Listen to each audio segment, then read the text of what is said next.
I am the head of the United States Patent and Trademark Office, which is known as the Innovation Agency.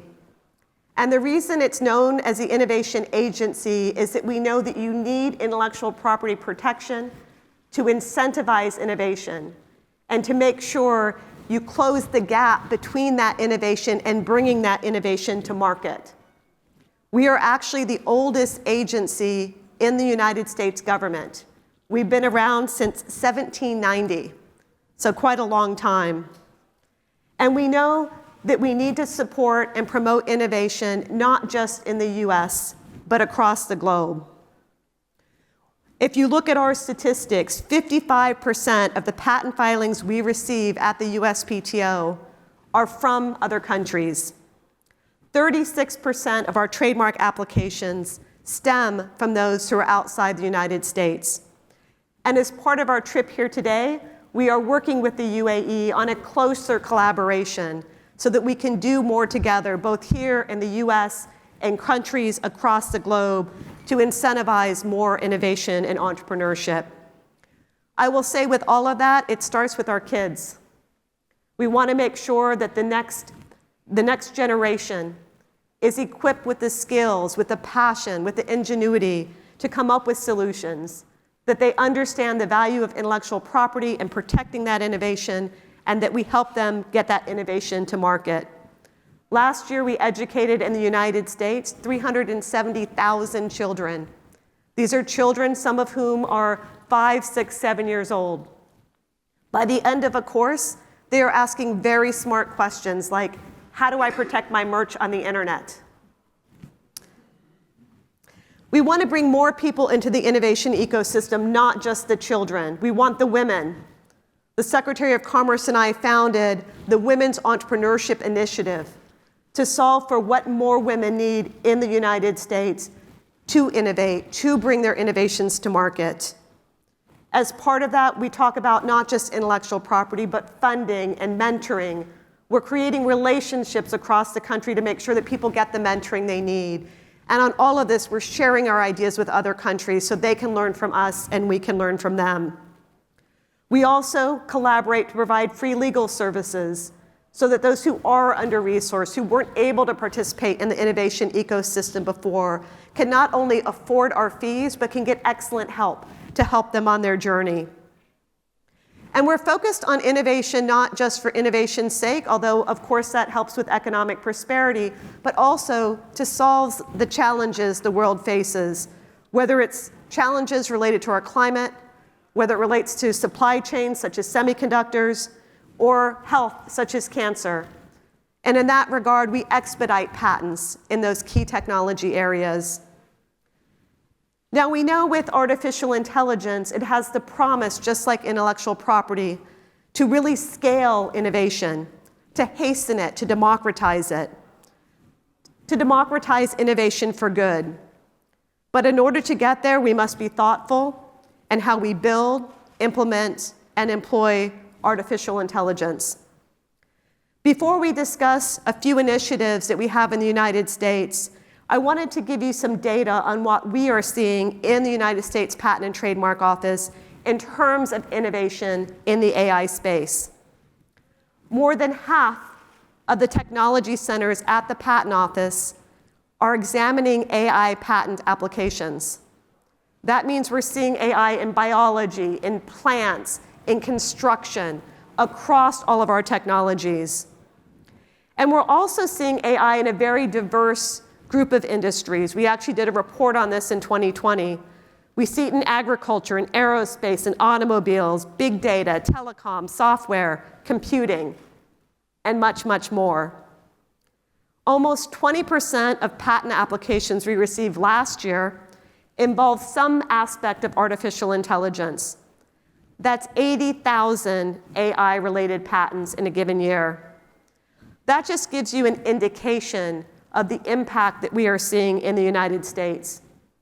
And it's incumbent on those of us in government to make sure that AI is a force for good and that this technology is used for the advancement of all of our countries. I want to talk about 3 initiatives that the Biden administration is doing to advance AI, to make sure that AI will be used for good, that we harness the potential of AI, not just in the United States, but across the globe, and that we make sure as we're doing that, that we de-risk everywhere we can. The first of those initiatives is the groundbreaking blueprint for an AI Bill of Rights. That was issued by the White House in 2022. The second followed last July, the voluntary commitment on artificial intelligence that has now been signed by 15 players, including the companies you will soon hear from. And finally, this past October, the administration released a major executive order on safe, secure, and trustworthy AI. These initiatives can serve as a model for how others can promote the positive attributes of the technology and reduce the potential for harm. Let me start with the blueprint for an AI Bill of Rights. That was issued October 2022 and contains 5 principles intended to guarantee that Americans are not harmed by the illicit use of AI technologies and automated systems.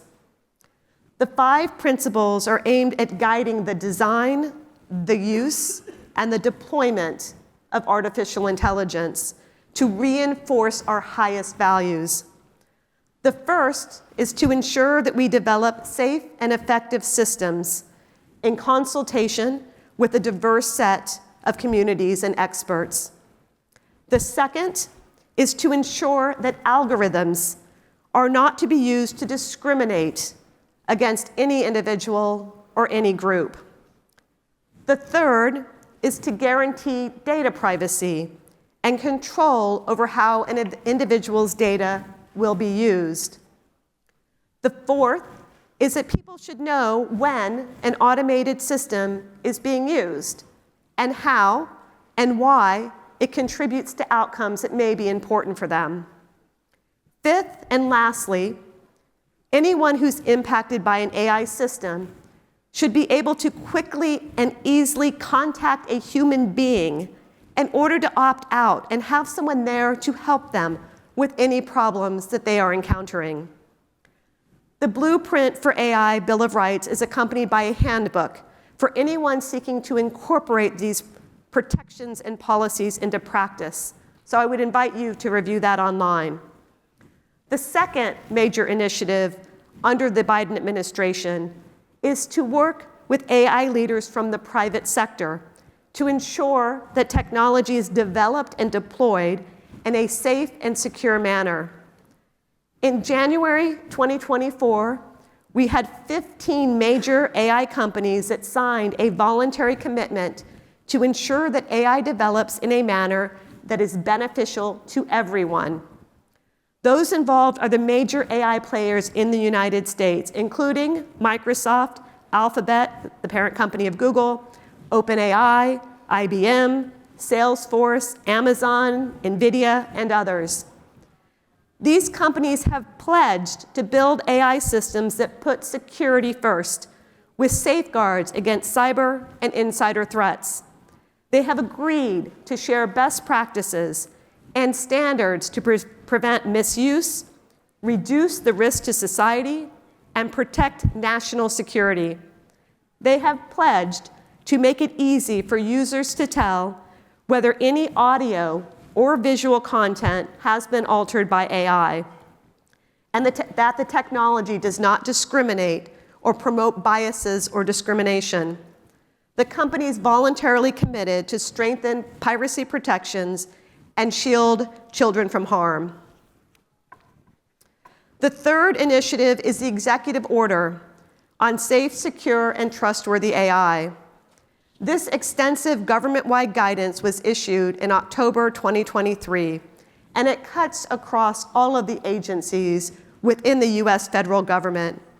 It advances equity and civil rights by directing the development of best practices to apply AI algorithms fairly across all segments of society. And it promotes, importantly, innovation and competition by funding AI research across the United States and by addressing intellectual property rights within the 4 corners of the executive order. We are requiring industry to share information with the US government on what models they are training and how they are doing so safely.